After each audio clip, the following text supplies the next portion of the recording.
luz sobre mim é como o sol quando insiste em me acordar, como esses montes ao meu redor.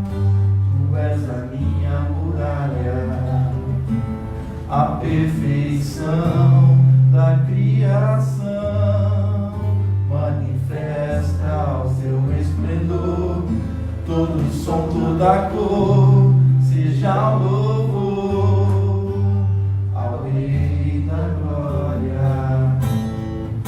Quem é este Rei da Glória?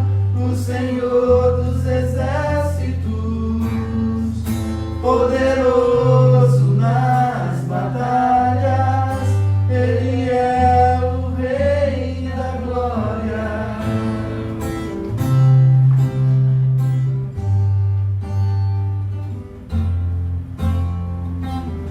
O teu convite diz que há um lugar pra mim, o teu amor te fez inocente, e se no barro em tuas mãos sai algo bom, o que dizer da obra terminada? Esse prazer que tu tens em mim me dá prazer em te deixar contente. Meu tempo é hoje, não está longe, o dia que será pra sempre é. Quem é esse Rei da Glória? O Senhor dos Exércitos, poderoso nas batalhas, Ele é o Rei da Glória. Quem é esse Rei da Glória?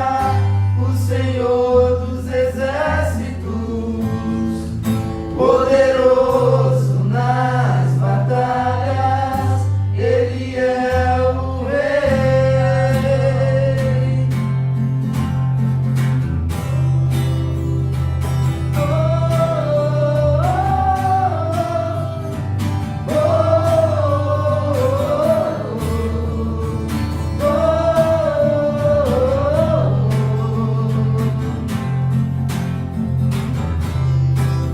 O que é e há de vir, nos conhece pelo nome e nos chama pra mostrar o caminho de volta pra Ele.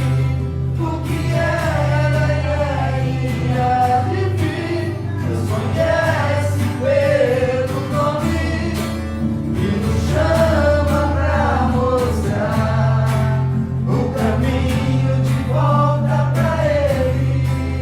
O que era e há de vir, nos conhece pelo nome e nos chama pra mostrar o caminho de volta pra Ele.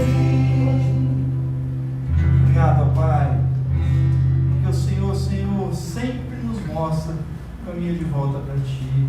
Tu, Deus, nesta palavra de Ageu, mostrou o Teu povo que o Senhor estava com ele e trouxe de volta para a sua terra, e eles reconstruíram o templo e o Senhor nos abençoou.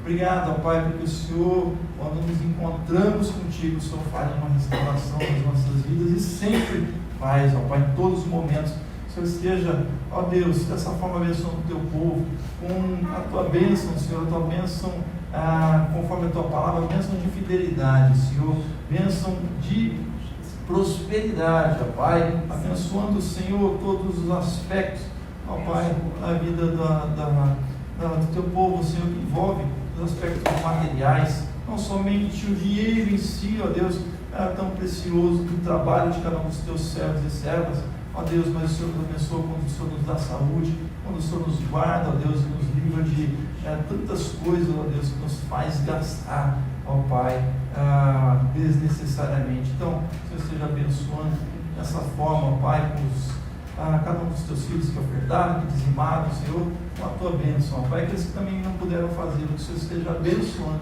ó Deus, em nome de Jesus, colocamos os dízimos e ofertas diante do teu altar, para que sirvam de sustento a tua obra neste lugar, em nome do Senhor Jesus, em que oramos e já te agradecemos. Amém e amém. Amém, meus amados. Vamos abrir nossas Bíblias no livro de Ageu.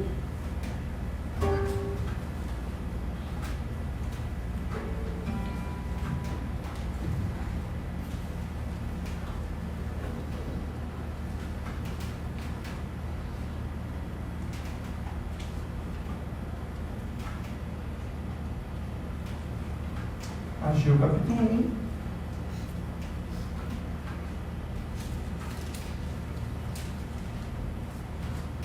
Diz: no ano segundo do rei Dario, no sexto mês, no primeiro dia do mês, veio a palavra do Senhor pelo ministério do profeta Ageu a Zorobabel, filho de Sealtiel, príncipe de Judá, e a Josué, filho de Josadac, o sumo sacerdote, dizendo: assim fala o Senhor dos exércitos, dizendo: este povo diz, não veio ainda o tempo em que a casa do Senhor deve ser edificada.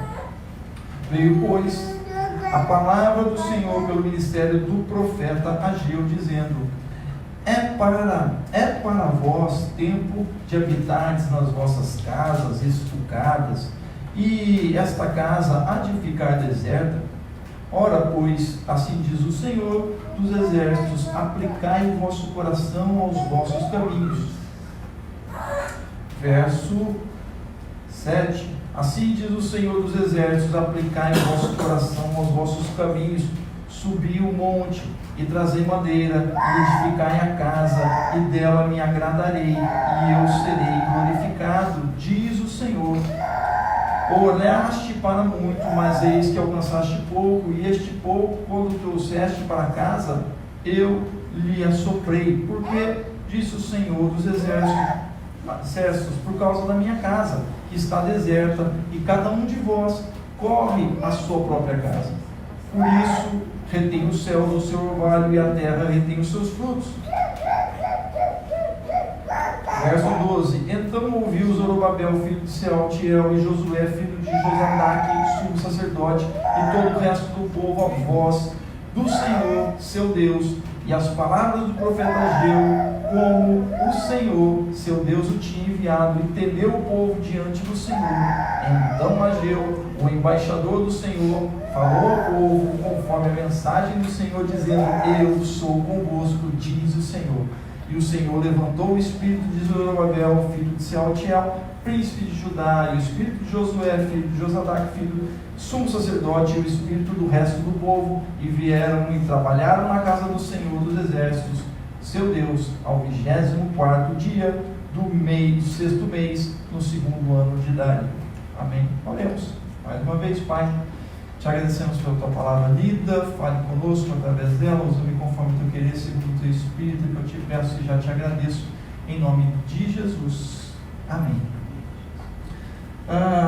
O profeta Ageu, então, nós conhecemos a famosa frase do livro do profeta Ageu. Quem talvez não se lembre, ou quem não se lembra do livro de Ageu, mas talvez vocês já ouviram em algumas canções, né? A seguinte frase que está no capítulo 2: a glória da segunda casa será maior do que a da primeira. É verdade? Então está no livro de Ageu. Por quê? Porque Ageu justamente traz aqui uma exortação do Senhor àqueles que haviam voltado do cativeiro babilônio a princípio, depois foram dominados pelos persas, e aí com Dario, no ano 520 a.C., Dario assume lá em 522, e em 520 ele vai proporcionar que o povo volte. Lembram de Neemias? Neemias, que era copeiro do rei Dario, ele volta também para ajudar lá na reconstrução dos muros e na reconstrução do templo do Senhor. E Ageu, então, é contemporâneo de alguns desses profetas, que vão exortar o povo e a reconstruírem então o templo ou casa então do Senhor. E aí então a gente fica pensando, né, sobre a casa do Senhor ou casa de Deus. Nos dias de hoje, nos tempos antigos, a casa tinha uma conotação muito grande. O significado da casa no Antigo Testamento, ela significa o clã, ela tem um sentido coletivo. Ou seja, por exemplo, quando a gente lê no Antigo Testamento, a casa de Jacó, significa que eles fazem parte do clã de Jacó. A casa de Davi, os da casa de Davi, são aqueles que fazem parte da família de Davi. Então, a conotação de casa aqui, ela tem um significado amplo, mais amplo, coletivo. Não somente isso, mas, por exemplo, também daquilo que é feito, por exemplo, quando a gente vê lá Bethlehem, né? Beit é casa, né? Ou é Belém, né? A tradução que a gente tem de Belém, a casa que é Beit, né? E Lehem é pão, então casa do pão. Bethlehem, casa do pão, ou seja, era um local, era uma cidade onde se produzia muito pão. Então tem várias conotações, mas sempre num sentido mais coletivo. Quando a gente traz esse significado também para o Novo Testamento, e a tradução do Novo Testamento é oikos, né? No grego, a Bíblia traz essa palavra, também tem um sentido coletivo, de casa como sendo um lar, como sendo a família, como tendo uma composição de muitos membros, sejam ela num sentido menor, como uma casa onde tinha uma família, ou uma casa onde compõem várias famílias. E hoje, né? Qual o sentido que nós temos de casa? E mais ainda, qual o sentido que nós temos de casa de Deus?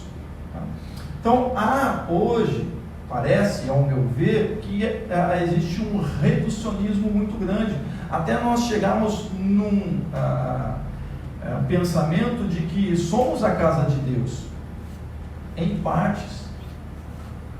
Porque o que o Novo Testamento fala é que nós agora somos templo do Espírito Santo. Habita em Cristo Jesus, os cristãos que receberam Jesus como Senhor e Salvador, eles se tornaram então integrantes, aí sim, da casa de Deus, integrantes. Por isso Jesus vai dizer que, olha, eu vou para o meu Pai, vai dizer para os seus discípulos, eu vou para o meu Pai, mas vou preparar lugar, vou lá e vou preparar lugar, e aí para vocês irem para a casa do Pai, estarem comigo. Então, quando a gente vê o Novo Testamento falando de templo, é algo mais específico, não necessariamente é esta casa,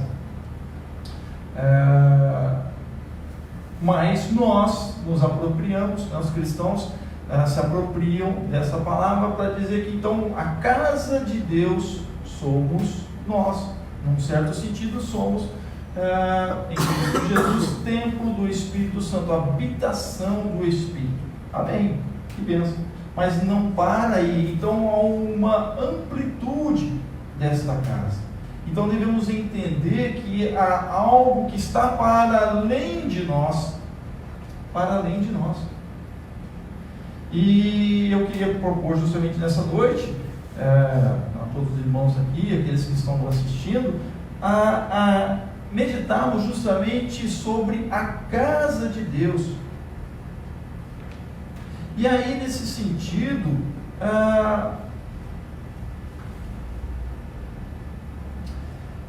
no sentido de que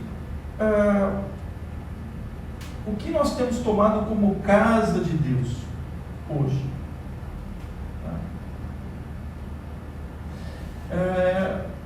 Quando a gente pensa em casa de Deus, nós devemos pensar sempre num âmbito maior.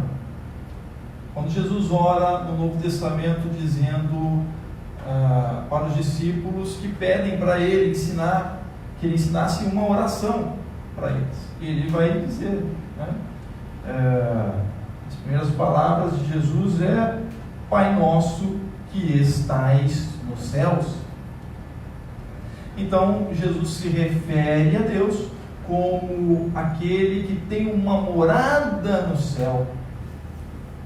Então, se o Senhor é aquele que tem uma morada no céu, está sobre todos, sobre nós, e o Salmo vai dizer que a terra é o escabelo dos seus pés, ou seja, é o estrado dos seus pés, ou seja, é um local de descanso aonde ele coloca os seus pés, ou seja, aquela poltroninha que você coloca na frente da sua poltrona para você descansar os seus pés, significando que Deus é o Senhor desta casa, terra.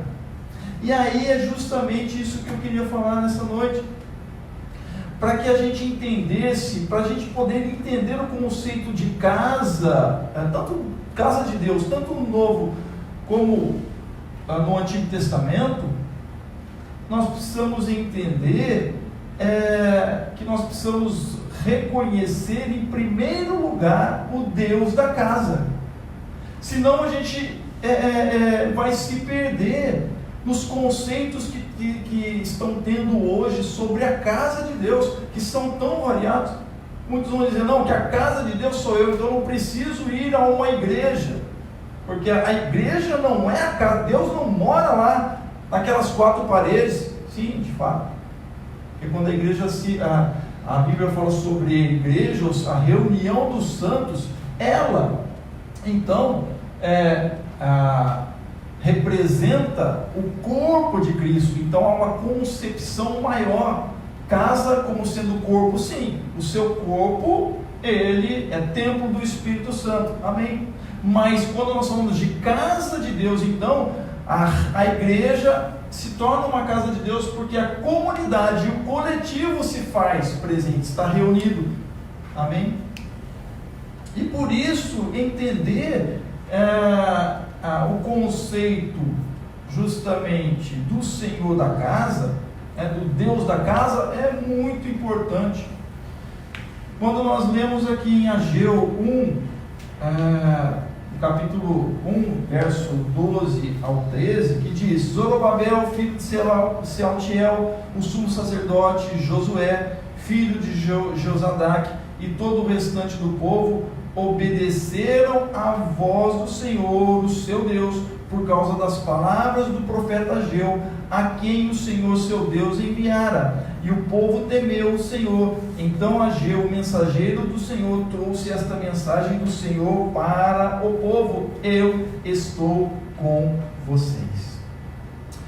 Deus dá uma chamada para o povo: olha, vocês estão muito preocupados consigo mesmos, somente com a casa de vocês, mas vocês não estão preocupados com as minhas coisas, vocês não estão preocupados com Deus. Ou seja, havia perdido um referencial do Senhor da casa, de Deus. Estão entendendo? O que acontece é o seguinte: quando a gente vai para alguma casa, você não chega numa visita na casa, pode ser o seu melhor amigo, você não vai chegar na casa dele e vai lá logo abrindo a geladeira, não é verdade? Porque há, de certa forma, em qualquer casa, regulamentos, né? Há um regimento interno, há uma lei. Quando eu estudei na faculdade de Direito, um professor falava sobre concursos públicos, e ele dizia o seguinte: olha, quando você for em cada uma dos órgãos, né, no qual as pessoas quisessem lá participar dos concursos públicos, havia um regimento interno, seja na promotoria, seja na defensoria, seja no magistrado. Então há determinados regulamentos das casas, e ele dizia muito isso. Fala: olha, estude, né, os regimentos internos, Estude o que aquela casa pensa, ou como aquela casa pensa. Quais são as leis, para que você conheça e para que você não faça besteira, digamos assim. O fazer isso é um reconhecimento do senhorio daquela casa. Estão entendendo? É a mesma coisa no trabalho de vocês. Há determinadas regras, há determinados regulamentos. E que é necessário então que você saiba. Porque senão você pode ser até mandado embora. Não é verdade? Se há um descumprimento ali. E o fato é que quando você não quer saber disso, você está desmerecendo o próprio senhor do estabelecimento, o senhor da casa. Então isso que estava acontecendo lá com Israel, com o povo de Deus, com o povo que havia voltado para a terra. Deus tinha prometido pelos profetas: vocês vão voltar, vocês não serão exterminados, eu vou conservar o remanescente de Israel. Não vimos em Sofonias, não vimos em Naum, não vimos nos outros profetas menores há semanas atrás? E aí então o povo, ele ouve as palavras de Ageu, dão ouvidos às palavras, ou seja, eles estão atentos ao Senhor da casa e aos regulamentos do Senhor da casa. E aí o que Deus fala para eles? Deus diz para Ageu dizer para o povo, né? Zorobabel, que era o governador, né? Era o governador, Zorobabel, filho de Sealtiel, o sumo sacerdote Josué, filho de Josadaque, e todo o restante do povo obedeceram à voz do Senhor, o seu Deus, por causa das palavras do profeta Ageu, a quem o Senhor, o seu Deus, enviara. E o povo temeu o Senhor. Então Ageu, o mensageiro do Senhor, trouxe essa mensagem do Senhor para o povo: eu estou com vocês. Quando nós reconhecemos o Senhor da casa, aquele que governa, Ele vai estar falando para a gente: eu estou com vocês. Amém? Não é verdade? Quando você está fazendo as coisas direitinho ali, buscando, erros todos cometemos, podemos errar, mas quando a intenção nossa, não só a intenção, mas a ação, é justamente de reconhecer o senhorio, e nesse caso aqui, o senhorio de Deus, Deus vai falar para a gente, Deus vai falar para você, Deus vai falar: eu estou com vocês. E é isso. O governador Zorobabel, o sumo sacerdote, todo o povo fala: não, eles reconhecem o seu caminho. Não, a gente não pode continuar assim, precisamos ir reconhecer o Senhor, reconhecer o Senhor da casa. E quando eles tomam esta atitude, Deus manda Ageu dizer para eles: olha, diga ao governador, diga ao sumo sacerdote e diga a todo o povo: eu estou com vocês. Amém? Então muita gente quer estar com Deus, né? Muita gente quer que Deus esteja junto, mas não quer nem saber dele, não quer nem saber do que ele está pensando, não quer saber das suas palavras, não quer saber da sua lei, não quer saber dos seus regulamentos, não quer saber do seu regimento. Aí fica difícil, não é verdade? Fica difícil. Então, para a gente conhecer a casa de Deus, claro que determinados lugares que são consagrados como casa do Senhor, ou seja, locais de adoração ao Senhor, igrejas ou determinados locais onde se reúne o povo de Deus, cada um há um regulamento, mas para sermos participantes então da casa do Senhor, precisamos reconhecer primeiro o Senhor da casa. Amém? Ao Senhor Deus. E depois os demais regulamentos, das casas onde estivemos servindo ao Senhor. Para conhecermos a casa de Deus, em segundo lugar, é preciso reconhecer os integrantes da casa. E isso tem sido uma coisa muito difícil nos dias de hoje. Primeiro precisamos reconhecer a Deus, amém, mas reconhecer os integrantes. Ou seja, há um respeito, porque há uma hierarquia, isso nas coisas de Deus, na casa de Deus, e há uma hierarquia em todas, na nossa sociedade, não é verdade? Você não chega num local onde há uma reunião solene, seja em algum lugar que for público, por exemplo, e vai falando lá. Não, mas sempre há uma condição. Há um presidente, há os que estão abaixo, seja em qual instância for. Então precisamos entender isso, precisamos reconhecer isso, os integrantes da casa, em que posição você está diante da sociedade, em que posição você está diante da casa de Deus. Isso não é demérito para ninguém, mas é um reconhecimento. E se você reconhece o seu lugar, você vai ser bem visto no lugar onde você e na posição onde você está. Diz o verso 13 e 14 do capítulo 1 de Ageu. Então Ageu, o mensageiro do Senhor, trouxe essa mensagem para o povo: estou com vocês, declara o Senhor. Assim o Senhor encorajou o governador de Judá, Zorobabel, filho de Sealtiel, o sumo sacerdote, filho de Josadaque, e todo o restante do povo, e eles começaram a trabalhar no templo do Senhor dos Exércitos. Amém? O que ele está dizendo aqui? Olha só, Ageu traz a palavra, mas ele não traz a palavra somente para o governador Zorobabel. Ele não traz a palavra exclusivamente para o sumo sacerdote Josué. Não, ele traz para os dois e traz para todo o restante do povo. Amém? Essa palavra não era somente para os líderes, era para todo o povo, dentro das suas funções. E aí então Deus dizendo: eu estou com vocês, eu estou com você.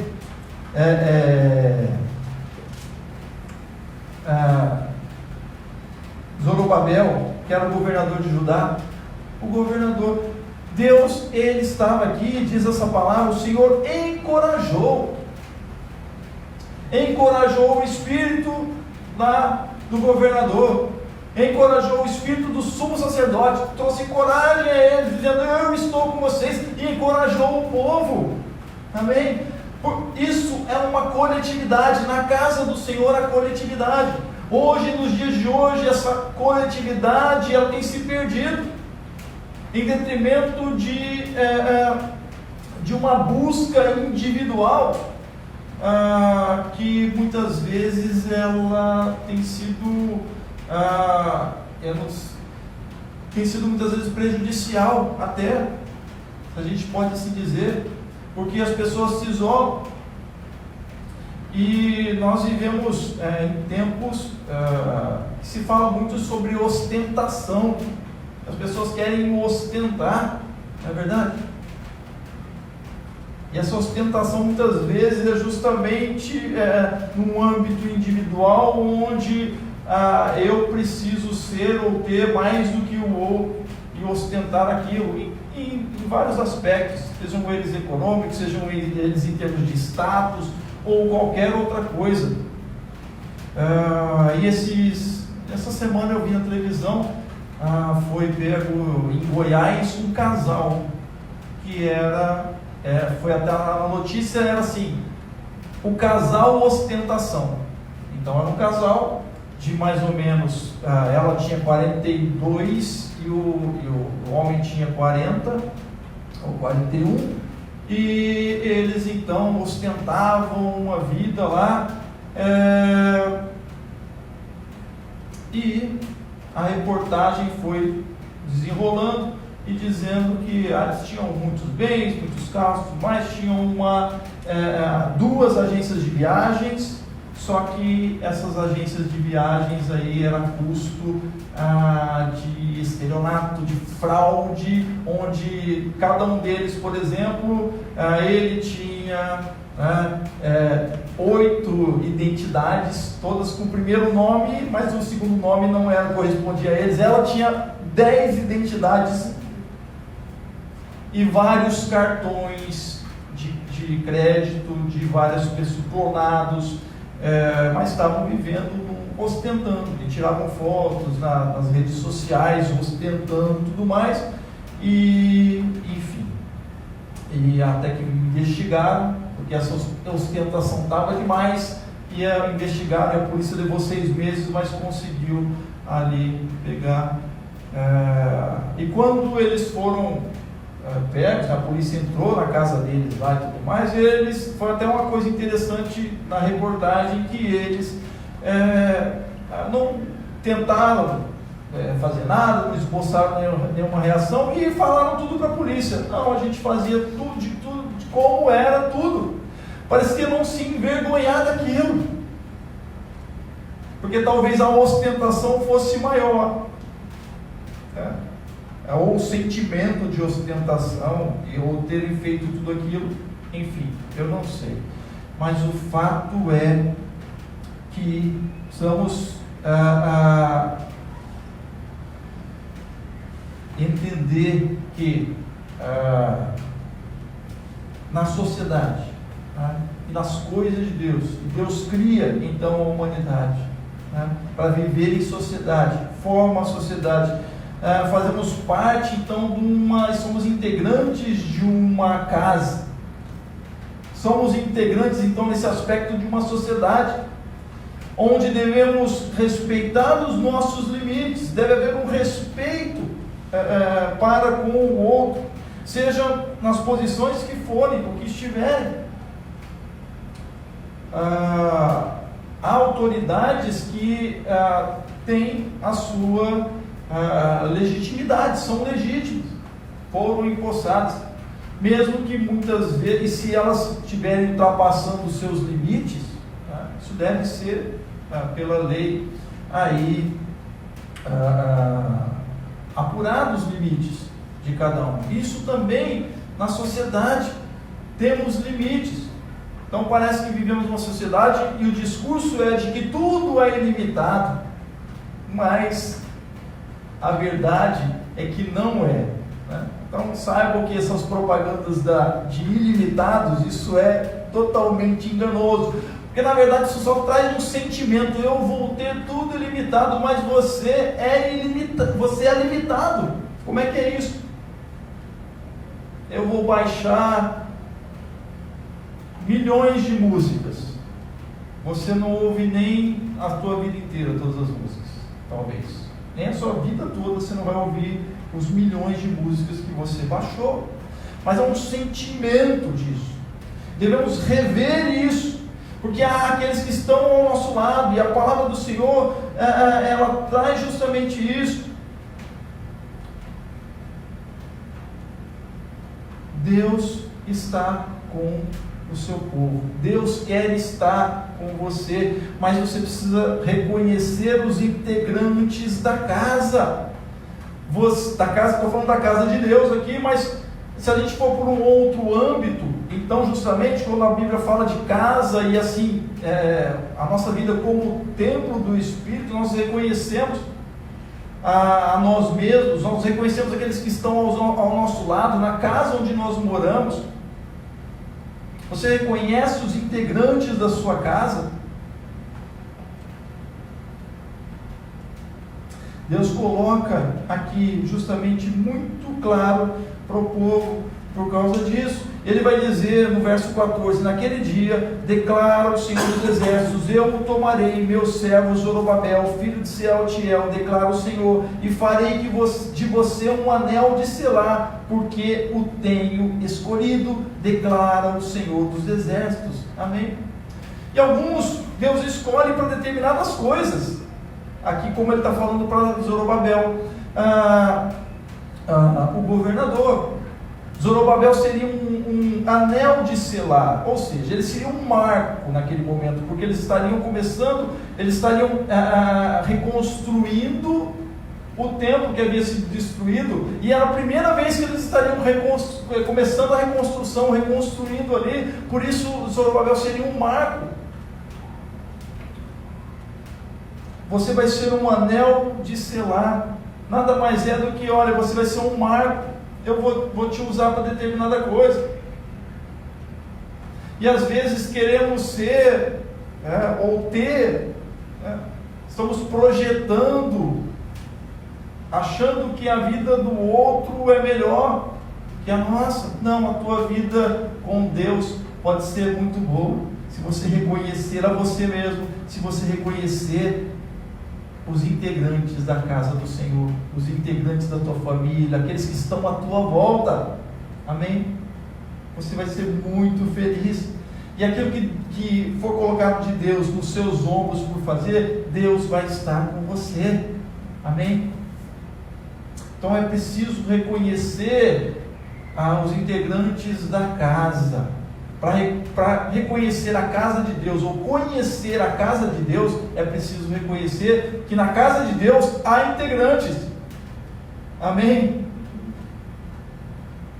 Há limites, há irmãos, há irmãs. Por isso Jesus vai dizer, olha, ele vai resumir a lei e os profetas, né? Ele vai dizer que ele vai resumir a lei e os profetas, dizendo: amarás ao Senhor teu Deus de todo o coração, de toda a tua alma, de todo o entendimento, né? Ele vai resumir em 2 mandamentos.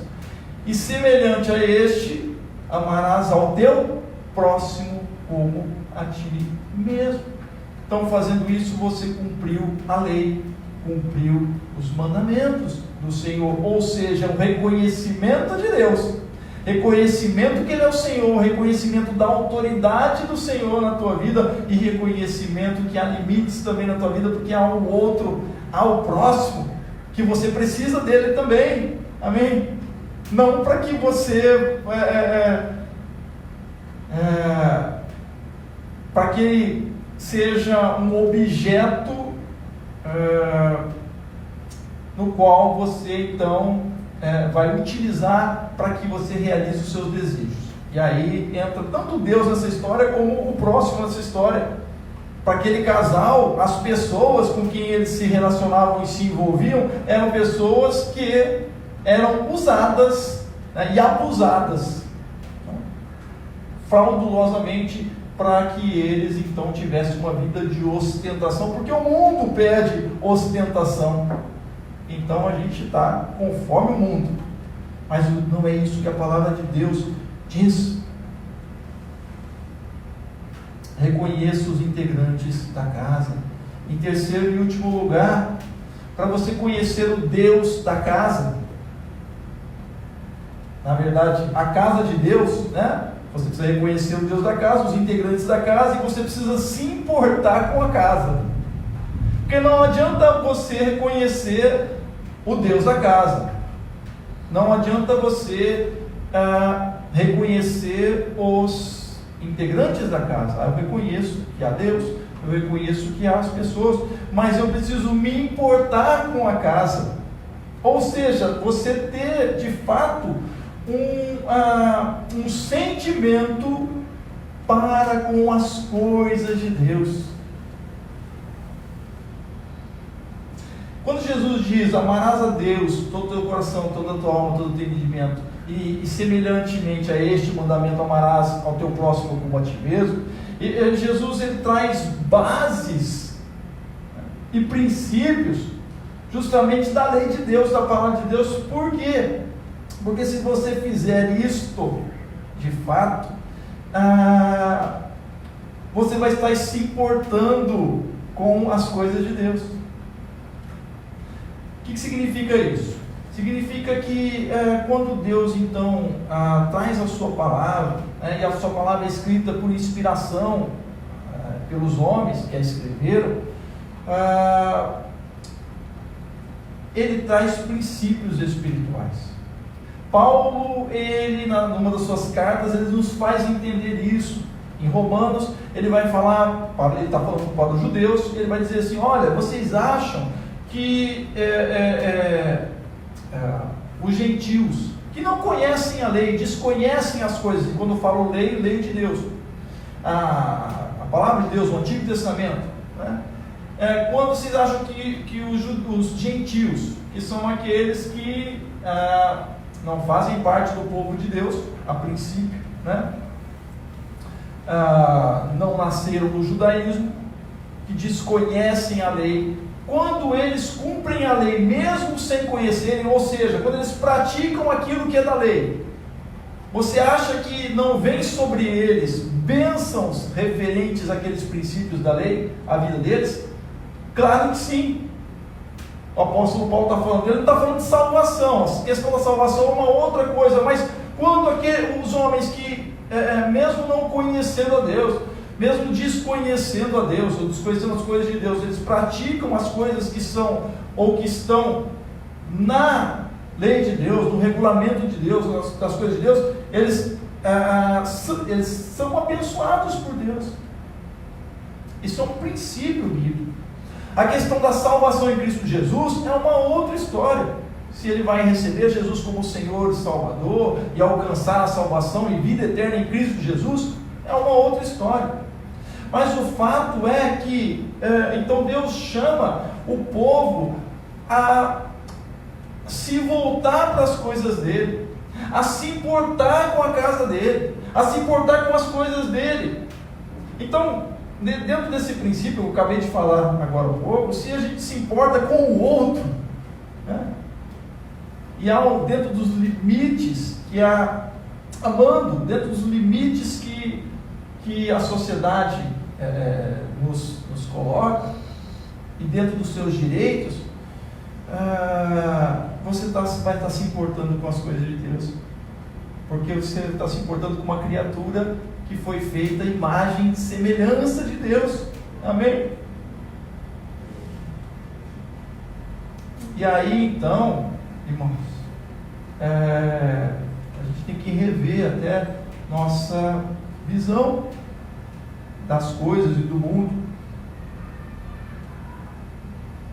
não se importando, de certa forma, não vendo o que ou não julgando se é de Deus ou se não é de Deus, mas se é uma pessoa criada por Deus também.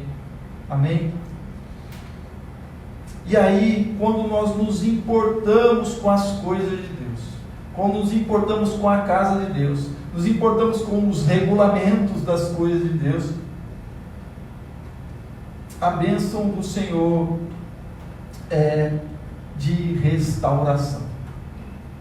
No verso 9 do capítulo 2, ele vai dizer: a glória desta última casa será maior do que a da primeira, diz o Senhor dos Exércitos, e neste lugar darei a paz, diz o Senhor dos Exércitos. Amém? Então, quando você se importa com as coisas de Deus, a tua vida, né? A glória da tua vida em Deus, a cada dia mais, se renova, se reconstrói, e é sempre melhor do que da primeira vez. Amém? O caminhar com Deus é um caminhar de renovação, de restauração. Amém? Deus vai melhorando a tua vida. Então a glória da primeira casa, a glória de quando você aceitou Jesus como Senhor Salvador, amém? Que bênção, você lembra disso? E agora, com Deus, nessa caminhada, permanecendo com o Senhor, buscando a sua lei, observando a sua lei, amém?